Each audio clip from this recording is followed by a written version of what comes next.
Shalom semuanya, apa kabar hari ini? Miss berharap semuanya sehat-sehat ya. Sebelum kita mulai pelajaran Bible hari ini, Miss mengajak kita semua untuk bersatu dalam doa. Kita berdoa. Bapa, kami bersyukur buat semua anugerah-Mu, kami bersyukur buat semua kebaikan-Mu dalam kehidupan kami. Kalau sampai hari ini kami masih ada sebagaimana kami ada Tuhan, itu semua karena anugerah-Mu. Itu bukan karena kuat gagah kami Tuhan, tapi itu karena kemampuan ilahi yang Tuhan telah anugerahkan bagi kami. Terima kasih Bapa yang baik. Kami bersyukur sampai hari ini perlindungan-Mu sempurna dalam hidup kami. Tidak ada satupun yang kurang dari diri kami. Terima kasih Tuhan Yesus, terima kasih Bapa yang baik.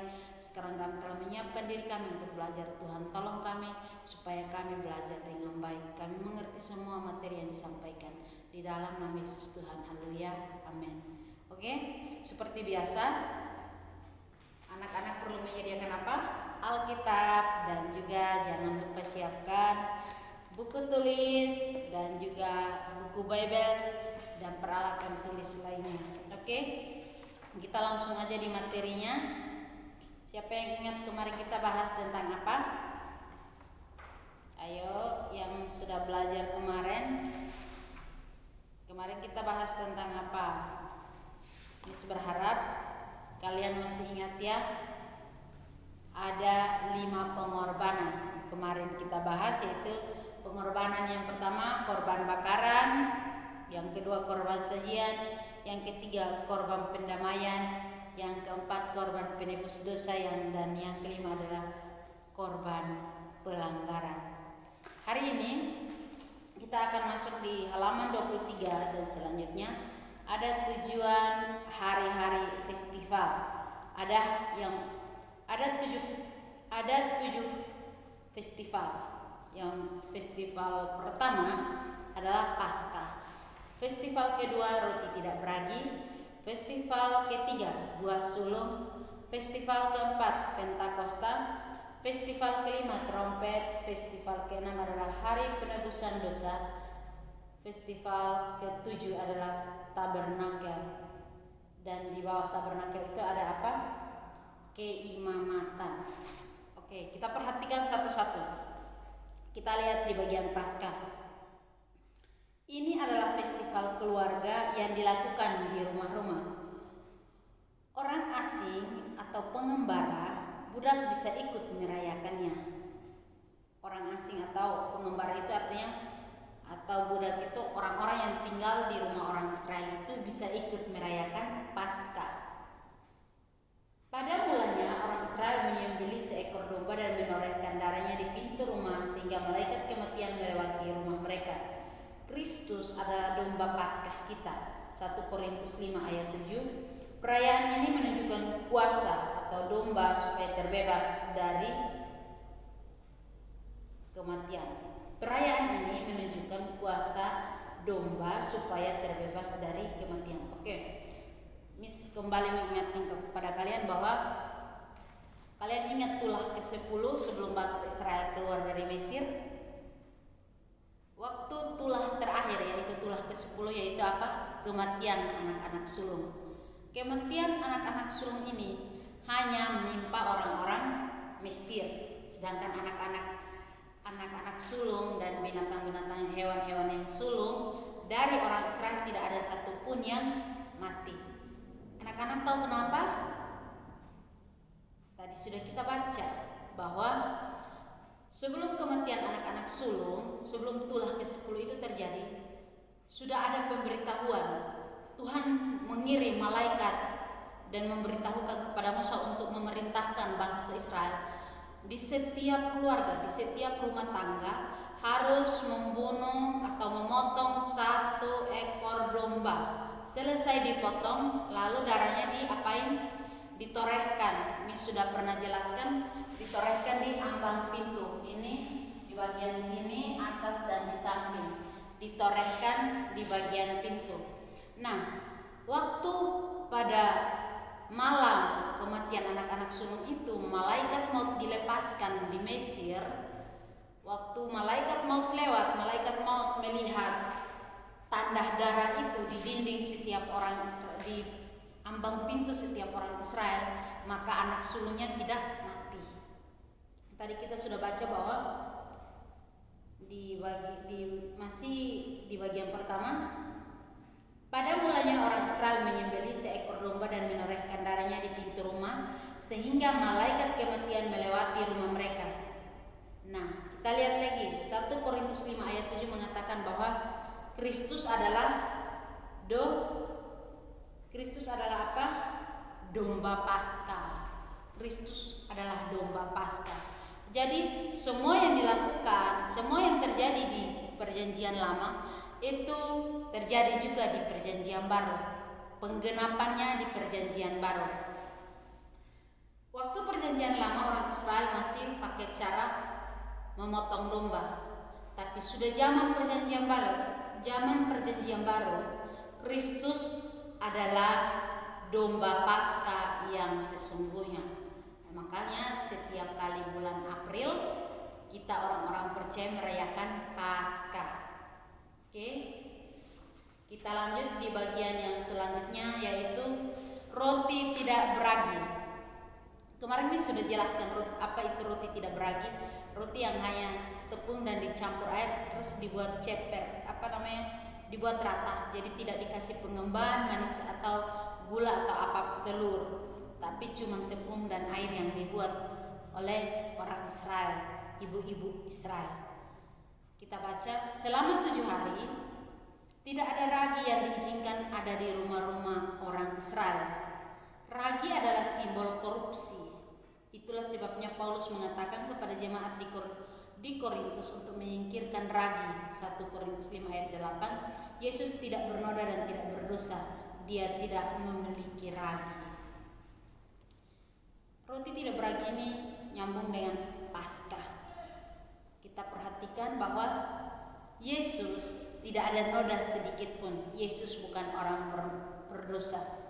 Ragi yang dimaksud di sini tadi kalau kita baca itu ragi adalah korupsi. Ragi adalah sesuatu yang tidak baik. Makanya ada pepatah mengatakan bahwa sedikit ragi menghamiri adonan. Jadi ragi itu sesuatu yang tidak baik. Kalau di sini dikatakan korupsi. Tapi ragi kalau di diri kita, ya kita yang masing-masing tahu. Bagian mungkin bahasa kotor itu juga namanya ragi. Sesuatu yang tidak baik. Nah, Kristus, kenapa pengorbanan Kristus domba Paskah ini adalah yang pertama, yang terakhir? Karena Kristus tidak bercacat celah. Kristus adalah tidak bernoda, tidak memiliki ragi atau tidak memiliki kekurangan apapun. Justru itu Kristus adalah pengorbanan terakhir. Kita perhatikan bagian yang ketiga, buah sulung. Ketaatan memberikan hasil panen gandum yang pertama kepada imam yang mempersembahkan di hadapan Tuhan dan mempersembahkan korban bakaran dengan korban sajian dan air. Hal ini menggambarkan bahwa semua panenan milik Tuhan, semua milik kita yang sulung adalah milik Tuhan. Perhatikan, Yesus adalah yang sulung. Dia yang pertama kali bangkit dari kematian. Kematian tidak berkuasa atasnya karena dia tidak berdosa. Perhatikan, dikatakan bahwa semua yang sulung adalah milik Tuhan. Mis besar di kampung, waktu hasil panen di ladang pertama kali, kalau jagung baru matang atau semangka yang pertama itu pasti harus dibawa ke gereja, dipersembahkan bagi Tuhan. Sesudah mis sekolah Alkitab dan mis kuliah, baru mis mengerti bahwa itu adalah persembahan buah sulung. Jadi sesuatu yang pertama itu diberikan kepada Tuhan, sulung. Sulung itu milik Tuhan. Kita lihat tadi di bagian terakhir dikatakan bahwa Yesus adalah yang sulung. Baru satu-satunya orang yang mati dan bangkit adalah Tuhan Yesus. Jadi Yesus adalah yang sulung di antara semua orang percaya. Kalau Yesus percaya kepada Allah Bapa, makanya sehingga dia mati dan dibangkitkan kembali. Yesus adalah Tuhan. Maka orang-orang yang percaya kepada Yesus akan mengalami hal yang sama. Tapi bukan bukan hari ini meninggal atau hari ini dimakamkan terus 3 hari lagi bangkit, tidak. Tapi ada waktu di mana hari-hari terakhir, waktu dunia berakhir, kita akan dibangkitkan kembali. Oke? Nanti kalau anak-anak pengen jauh lebih lagi mengerti tentang itu, boleh baca kitab Wahyu. Oke, kita melihat bagian yang keempat adalah Pentakosta. Festival ini menggambarkan pelayanan Roh Kudus. Festival ini ditandai dengan persembahan roti yang seperti roti yang dimakan setiap hari, dan imam akan mempersembahkan roti di hadapan Tuhan. Kita diingatkan tentang Yesus yang datang di antara kita, menyediakan makanan kita dari surga sebagai makanan rohani kita. Kemudian dia kembali ke surga dan mengirimkan Roh Kudus bagi kita. Pentakosta terkenal di Kisah Para Rasul pasal 2. Pada waktu itu, sesudah Yesus terangkat ke surga, Yesus berpesan kepada orang-orang yang menyaksikan waktu dia terangkat bahwa kalian jangan pergi kemana-mana, tunggu di Yerusalem selama 10 hari. Kenapa dikatakan Pentakosta? Karena itu adalah hari yang ke-50. Jadi 40 hari Yesus bangkit dari antara orang mati. Yesus mati di dalam kuburan selama 3 hari, lalu Yesus bangkit. Sesudah Yesus bangkit, Yesus menampakkan diri dulu kepada orang-orang yang dikasihinya selama 40 hari. Dan waktu 40 hari Yesus terangkat ke sorga. Waktu Yesus terangkat ke sorga, Yesus berpesan 10 hari kemudian Yesus mengirimkan siapa? Roh Kudus. Jadi di hari yang ke-50 itulah Yesus mengirimkan Roh Kudus. Sesudah Yesus mengirimkan Roh Kudus, itu yang dinamakan Pentakosta. Jadi kalau anak-anak ada yang bertanya, apa itu Pentakosta, hari ke-50 atau hari turunnya Roh Kudus? Waktu Yesus terangkat ke surga, Yesus berpesan bahwa Yesus akan mengirimkan Roh Kudus sebagai penolong.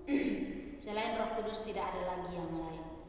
Makanya di Alkitab kalau anak-anak baca, Alkitab juga mengatakan bahwa siapa menghujat Tuhan masih diampuni, tapi siapa menghujat Roh Kudus tidak akan diampuni. Kenapa? Karena Roh Kudus adalah yang terakhir yang Tuhan kirim datang ke dunia. Sampai hari ini Roh Kudus ada di mana? Roh Kudus ada di dalam diri kita. Mungkin terkadang kalian berpikir, saya nggak pernah lihat Roh Kudus, saya tidak pernah ketemu Roh Kudus. Miss cuma mau menyampaikan kepada kalian bahwa ketika kalian ingin melakukan sesuatu yang jahat, ada hati kecil kalian bilang begini, jangan. Itu sebenarnya Roh Kudus yang mengingatkan. Oke? Roh Kudus itu seperti ini. Kalian berdiri di luar, terus kalian lihat keluar, kalian lihat pohon-pohon atau daun-daun bergoyang-goyang seperti ini. Lalu kalian bilang apa? Angin. Apakah kalian pernah lihat angin? Siapa yang pernah lihat angin? Lihat angin secara fisik. Oh, itu angin berdiri di sana. Oh, itu angin ada di sana. Tidak ada kan? Tapi kita bisa merasakannya. Sama dengan Roh Kudus. Roh Kudus pun kita tidak bisa lihat, tapi kita bisa merasakannya. Oke? Kita lihat lagi bagian yang kelima adalah trompet. Trompet seringkali digunakan untuk menggambarkan suara Allah. Ini gambaran trompet yang akan ditiup saat kedatangan Yesus Kristus kembali. Kalau Natal, sebentar lagi kan bulan Desember. Pasti kalian kalau di jalan kemana-mana kalian selalu lihat apa? Trompet. Nah, kalau kalian pengen tahu lebih lagi, kalian baca di kitab Wahyu. Anak-anak boleh baca di kitab Wahyu. Di situ menjelaskan sebelum hari kedatangan Tuhan, sangkakala akan ditiup. Sangkakala itu sama dengan trompet. Trompet akan ditiup. Bunyinya panjang, nggak tahu bunyinya seperti apa, tapi pasti besar dan seluruh orang di dunia akan mendengarkan bunyi trompet itu, bunyi sangkakala itu. Itulah hari kedatangan Yesus Kristus. Kita lihat hari yang ke-6, festival yang ke-6 adalah Hari Penebusan Dosa. Hari Penebusan Dosa merupakan hal yang sangat penting dilaksanakan selama 9 hari setelah tahun baru Yahudi dan hari paling serius dari semua hari.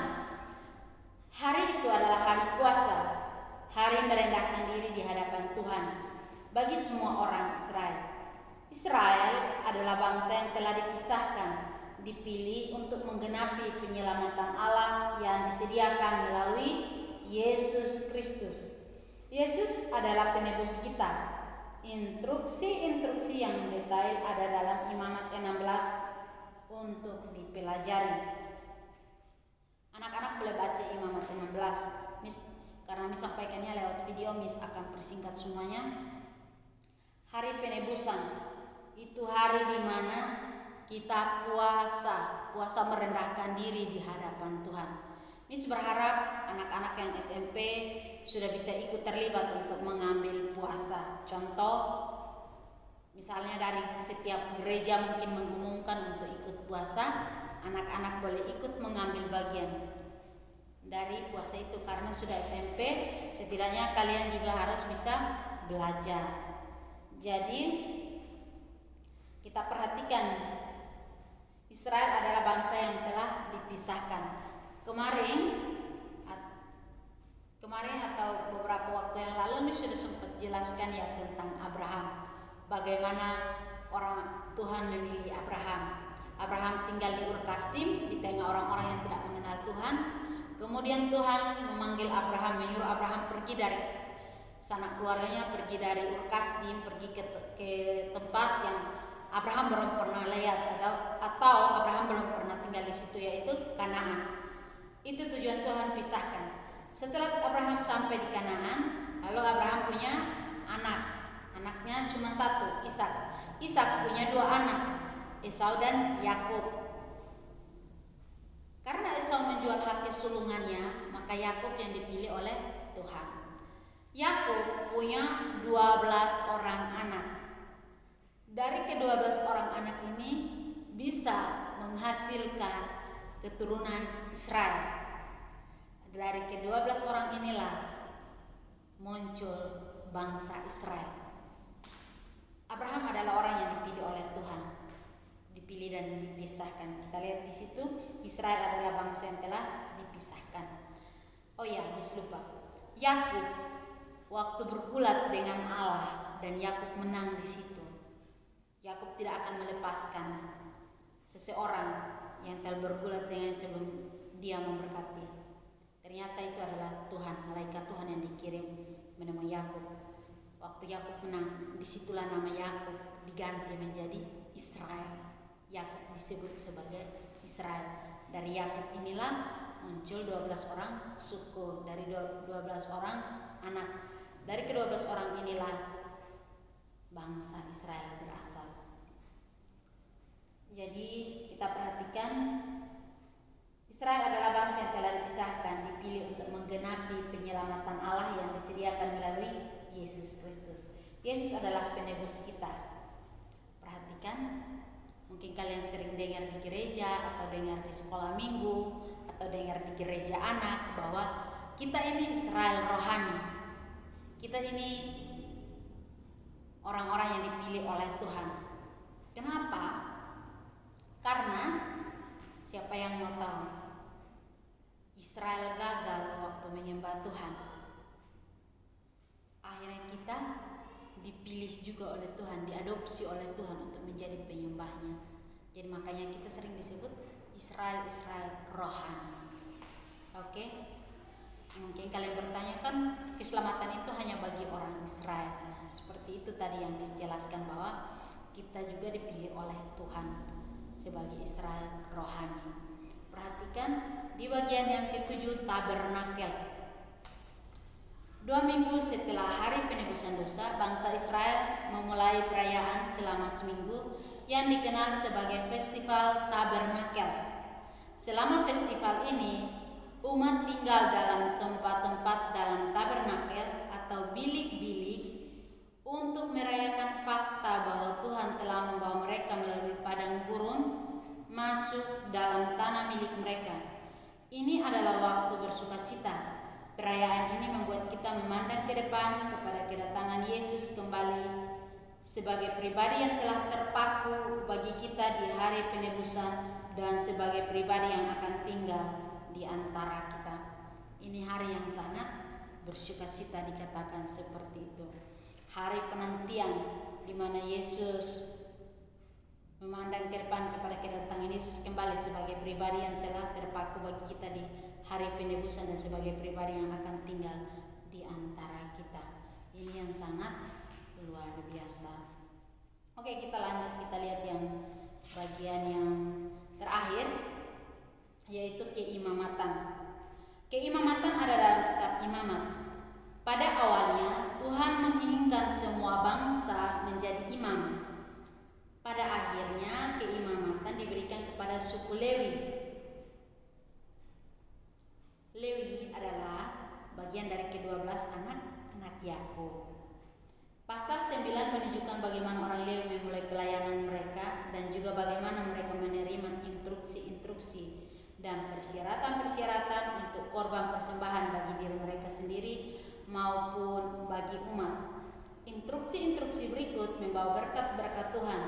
Mereka memisahkan yang kudus atau bersih dengan yang tidak kudus atau kotor. Yesus adalah imam besar kita. Karena kita sekarang mempunyai imam besar agung yang telah melintas semua langit, yaitu Yesus anak Allah. Baiklah kita teguh berpegang pada pengakuan iman kita, sebab imam besar yang kita punya bukanlah imam besar yang tidak dapat turut merasakan kelemahan-kelemahan kita. Sebaliknya sama dengan kita, ia telah dicobai, hanya tidak berbuat dosa. Sebab itu marilah kita dengan penuh keberanian menghampiri takhta kasih karunia, supaya kita menerima rahmat dan menemukan kasih karunia untuk mendapat pertolongan kita pada waktunya. Anak-anak boleh baca Ibrani pasal 4 ayat 14 sampai ayat 16. Semuanya ada di situ. Jadi kita lihat bahwa keimamatan yang pertama itu diberikan kepada suku Lewi. Lewi adalah bagian dari ke-12 anak Yakub. Bagaimana mereka harus mengatur rumah Tuhan, bagaimana mereka harus mengatur persembahan bagi Tuhan, itu sudah dijelaskan di dalam kitab Imamat. Anak-anak boleh baca. Kita baca yang selanjutnya, Ibrani 9 ayat 11. Tetapi Kristus telah datang sebagai imam besar untuk hal-hal yang baik yang akan datang. Ia telah melintasi kemah yang lebih besar dan yang lebih sempurna, yang bukan dibuat oleh tangan manusia, artinya yang tidak termasuk ciptaan ini.